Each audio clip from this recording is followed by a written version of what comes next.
पुराने समय की बात है। नगर में रहने वाला सवल नाम का एक लड़का अपनी जिंदगी से बहुत निराश था। उसकी निराशा का कारण ये था कि अब वह कुछ भी नहीं कर रहा था। उसके माँ बाप उसे ताने मारते कि तेरे सारे मित्र कुछ ना कुछ कर रहे हैं, लेकिन तू अभी भी घर में बैठा हुआ है। मित्रों के बीच भी अक्सर उसका मजाक ही बनता। वह कहीं जाता तो लोग उससे पूछते कि क्या कर रहे हो। उसे ये बताने में बड़ी शर्म आती कि अभी वह कुछ भी नहीं कर रहा है। धीरे धीरे उसने रिश्तेदारों के यहाँ जाना और लोगों से मिलना जुलना कम कर दिया। वह ज्यादातर समय अपने घर में ही बैठा रहता। वह अकेले में रोता, भगवान को कोसता और अपनी किस्मत को दोष देता। अब उसे अपनी जिंदगी बोझ सी लगने लगी थी। कभी कभी वह सोचता कि जब वो कुछ करने के लायक ही नहीं है तो फिर उसे जिंदा रहने का क्या फायदा, उसे तो मर जाना चाहिए। एक दिन वो अपने नगर की एक सड़क से गुजर रहा था। तभी उसने देखा कि एक गुरु दुख के ऊपर प्रवचन दे रहे हैं। वह भी उस भीड़ में जाकर बैठ गया और गुरु के प्रवचन सुनने लगा। गुरु बोल रहे थे, दुख एक गुरु की भांति होता है जो हमें जीवन की सच्चाई दिखाता है और हमें सही से जीवन जीने का तरीका सिखाता है। आप चाहे तो अपने दुख रूपी गुरु से जीवन जीना भी सीख सकते हैं और चाहे तो उस दुख में डूबकर बैठकर रो भी सकते हैं। सवल भी गुरु की ये सारी बातें ध्यान से सुन रहा था, लेकिन उसे गुरु की ये बातें सही नहीं लगी। उसने खड़े होकर कहा, दुख कुछ भी सिखाकर नहीं जाता, सिर्फ पीड़ा देकर जाता है। दुख की पीड़ा अनंत होती है। ऐसा लगता है इसके बाद कुछ भी नहीं होने वाला, कुछ भी नहीं मिलने वाला। मृत्यु भी उसके सामने छोटी लगने लगती है। गुरु ने कहा, आखिर क्या दुख है तुम्हें? सवल ने अपना सारा दुख गुरु के समक्ष कह सुनाया और पूछा, क्या आपके पास मेरे इस दुख का कोई समाधान है?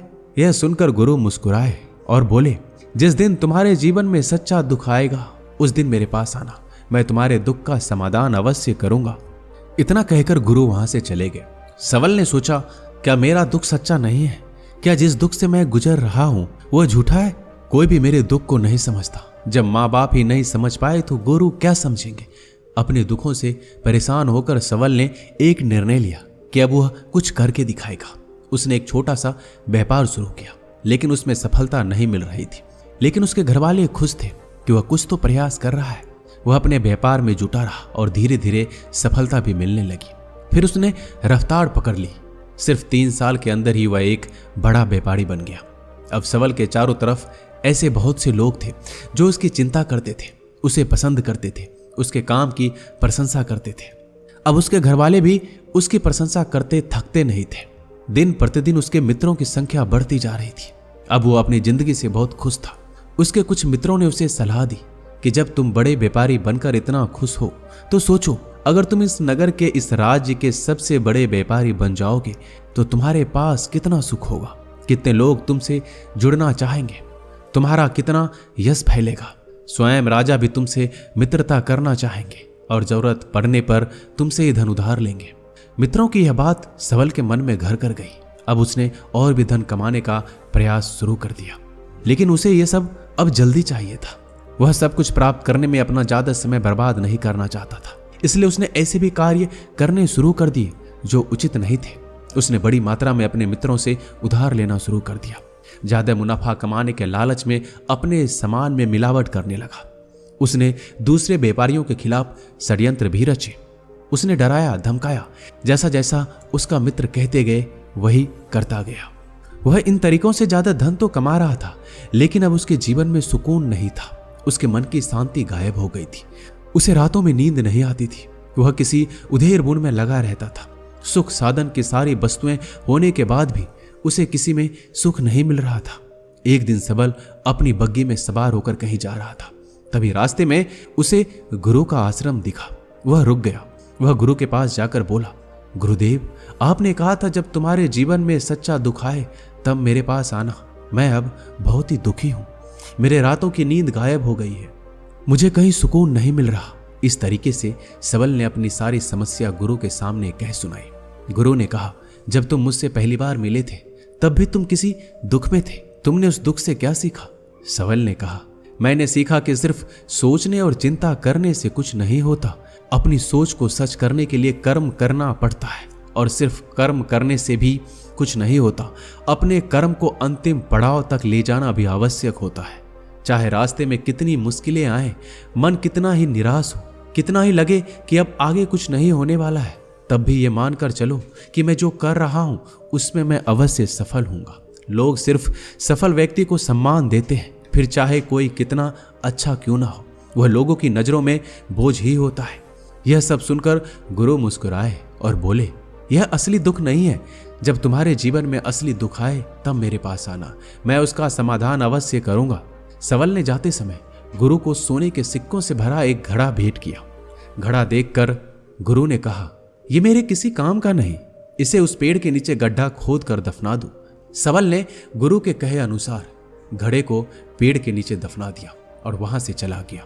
कुछ दिनों तक व्यापार अच्छी तरक्की कर रहा था, लेकिन गलत व्यापार की वजह से धीरे धीरे उस व्यापार में घाटा होने लगा। उसकी सारी धन संपदा धीरे धीरे खत्म होने लगी और एक दिन ऐसा आया जब उसके पास कुछ भी नहीं बचा और वह कर्जे से लद चुका था।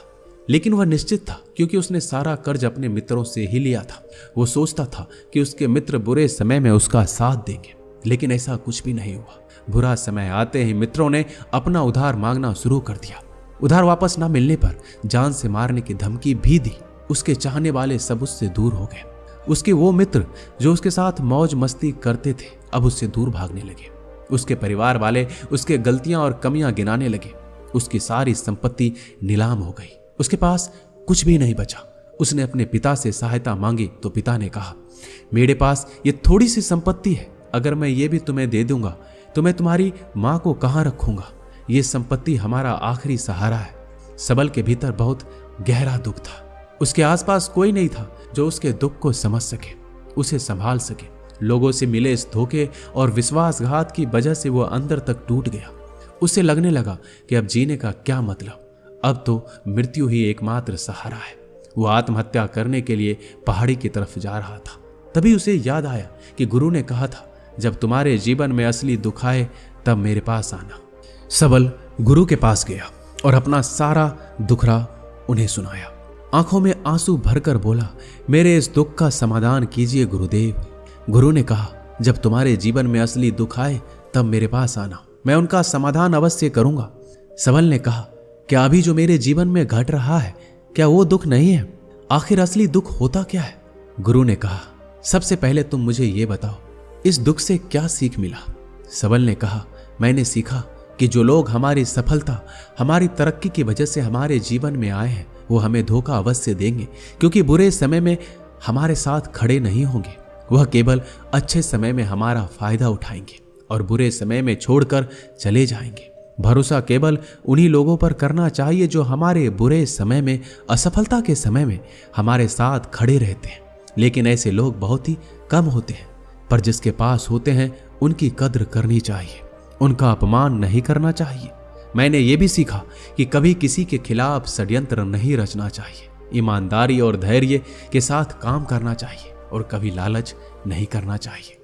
अपना सारा दुख और अनुभव बताने के बाद सबल आंखों में आंसू भरकर गुरु के सामने बैठा रहा।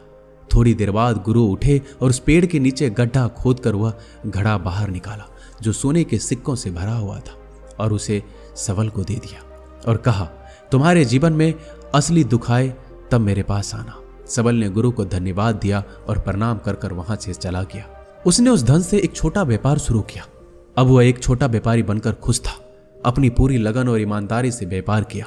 देखते ही देखते वो फिर अपने नगर का एक बड़ा व्यापारी बन गया। उसका जीवन खुशियों और सुविधाओं से भर गया। लेकिन कोई कितना भी अच्छा हो, कितना भी अच्छा काम करे, दान करे, पुण्य करे, लोगों की मदद करे, लेकिन जीवन में दुख तो आता ही है। तो सबल के जीवन में भी दुख आया। उसके माता पिता की मृत्यु के रूप में। वो दोनों एक ही दिन मृत्यु को प्राप्त हो गए। सबल अपने माता पिता से बहुत प्रेम करता था, इसलिए उसे उनकी मृत्यु से बहुत गहरा आघात पहुंचा। उन दोनों के पार्थिव शरीर को शमशान घाट ले गया। वहां उनकी अंतिम क्रिया की गई। वहां उसने अपने माता पिता के शरीर को जलते हुए देखा तो उसका मन बेचैन हो गया। उसके अंदर बहुत से प्रश्न उठने लगे। वह घर वापस आया तो अपने माता पिता के घर और संपत्ति को देखा जिसके लिए उसके माता पिता हमेशा लड़ते रहते थे। आज वो लावारिस पड़ी है। आज उसकी देखरेख करने के लिए उसके लिए लड़ने वाले इस दुनिया से चले गए। उसके पिता ने जो भी कमाया था, जो भी बनाया था, सब कुछ यहीं रह गया था। एक दिन पहले किसी से भी अपनी संपत्ति के लिए लड़ जाने वाले उसके पिता आज इस दुनिया से अलविदा हो गए थे। उसका मन इसी तरह के अनेक विचारों के भंवर में फंसा हुआ था। उसे अंदर से अकेलापन और डर महसूस हो रहा था। उसे कुछ खालीपन सा महसूस हो रहा था। उसे लग रहा था कुछ तो है जिसे वो समझ नहीं पा रहा। इसलिए वो गुरु के पास गया। उसे देखते ही गुरु ने कहा, क्या जीवन में कोई दुख है? तो सबल ने कहा, वैसे तो जीवन में कोई दुख नहीं है गुरुदेव, सब सुख है, सब अच्छा चल रहा है। लेकिन आज मेरे माता पिता की मृत्यु हो गई। इस घटना ने मेरे मन को बेचैन कर दिया है। गुरु ने कहा, इसमें दुखी होने वाली कौन सी बात है? एक दिन तो सभी के प्रियजनों को मरना ही है। हमेशा जीवित ना तो कोई रहा है ना कोई रहेगा। एक दिन तो तुम्हें मरना ही है। हो सकता है कल ही मर जाओ या आज भी मर सकते हो। सबल ने कहा, यह आप क्या कह रहे हैं गुरुदेव? मैं भी मर जाऊंगा, पर मैं तो अभी जवान हूं। गुरु ने कहा, इसी भ्रम में तो सभी जी रहे हैं कि मृत्यु दूसरों को आती है, बुढ़ापा दूसरों को आती है, लेकिन बूढ़ों के सामने ही जवान मर जाते हैं, बच्चे मर जाते हैं। मृत्यु का किसी उम्र से कोई संबंध नहीं, ये तो सबको अपना ग्रास बना लेती है। गुरु की ये बातें सबल के मन में घर कर गई। वो चुपचाप वहां से चला गया, लेकिन उसका मन अब भी बेचैन था, अब भी अशांत था। वह कुछ खालीपन सा महसूस कर रहा था। वह पूरे दिन अपने बारे में सोचता रहा कि वह इस दुनिया में क्यों आया है। क्या सिर्फ चीजों को उपयोग करना और मरना ही जीवन का लक्ष्य है? ऐसे बहुत से प्रश्न उसके मन में लगातार उठ रहे थे, लेकिन उसका उत्तर नहीं मिल पा रहा था। उसका दुख दिन प्रतिदिन बढ़ता जा रहा था। कुछ दिनों बाद वह फिर गुरु के पास पहुंचा और बोला, गुरुदेव, मैं बहुत दुखी हूं। मैं ये नहीं जान पा रहा हूं कि मैं कौन हूं, इस दुनिया में क्यों आया हूं। ये सुनकर गुरु मुस्कुराए और बोले, आज पहली बार तुम्हारे जीवन में सच्चा दुख पैदा हुआ है। वास्तव में यही वो दुख है जो दुख कहलाने के लायक है, कि हमें पता नहीं कि हम कौन हैं, क्यों आए हैं, क्या करना है, कैसे करना है। सबल ने कहा, गुरुदेव, मेरे इस दुख का समाधान कीजिए। गुरु ने कहा, हम सभी इंसान जीवन भर क्या इकट्ठा करते हैं? सबल ने कहा, हम सभी इंसान जीवन भर धन, संपत्ति, मान, सम्मान, परिवार, मित्र, शत्रु, पद, प्रतिष्ठा, यही इकट्ठा करते हैं। गुरु ने कहा, क्या इन इकट्ठा हुई सभी चीजों से एक भी चीज साथ ले जाया जा सकता है? सबल ने कहा, नहीं गुरुदेव, इनमें से कुछ भी साथ नहीं ले जाया जाता। मेरे माता पिता के साथ कुछ नहीं गया, सब कुछ यहीं छूट गया है, परिवार, संपत्ति, सब कुछ। तो गुरु ने कहा, अब मेरी बातों को ध्यान से सुनना। इस दुनिया में हमें जो इकट्ठा करना है वो हम इकट्ठा करते नहीं। चीजें जो हमारे सामने होती है लेकिन हम उन्हें देखने का प्रयास नहीं करते। इस दुनिया में हमें जिस चीज को इकट्ठा करना है वो हम खुद हैं। हमें खुद को इकट्ठा करना है ताकि जब मृत्यु हो तो हम एक हो सके और स्वयं को पहचान सके। हम भीतर से बटे हुए हैं। हम बटे हुए हैं प्रेम में, नफरत में, क्रोध में, जलन में, धन में, संपत्ति में, पद में, प्रतिष्ठा में, मान में, पहचान में, धर्म में, जाति में। ऐसे ही सैकड़ों हजारों चीजों और वासनाओं से हम बटे हुए हैं। हम टुकड़ों में जीवन जी रहे हैं। इस बंटवारे की वजह से हमारी चेतना कभी एक नहीं हो पाती। हमारी चेतना बिखर गई है। इसलिए हमारे पास इतना भी समय नहीं है, इतना भी ऊर्जा नहीं है कि हम मुड़कर एक बार अपने भीतर देख सकें। वास्तव में जिस धन की कमी, सुविधाओं की कमी, मान सम्मान की कमी को लोग दुख समझते हैं और जीवन भर उसे दुख बोलकर रोते हैं, उनका समाधान खोजने का प्रयास करते हैं, उन्हें उनका समाधान कभी मिलेगा ही नहीं। क्योंकि जिन्हें लोग दुख कहते हैं वो असली दुख है ही नहीं, वो तो सिर्फ इंसान की चाहत है, उसकी इच्छा है जिसकी पूर्ति कभी नहीं की जा सकती। इसलिए यहाँ व्यक्ति को ऐसे दुखों का कभी समाधान मिलता ही नहीं। इसलिए इन सब के ऊपर अगर अपने दुखों का परम समाधान चाहिए तो सबसे पहले अपने आप को इकट्ठा करो, अपने ऊर्जा को इस संसार से वापस खींचो और एकत्रित करो।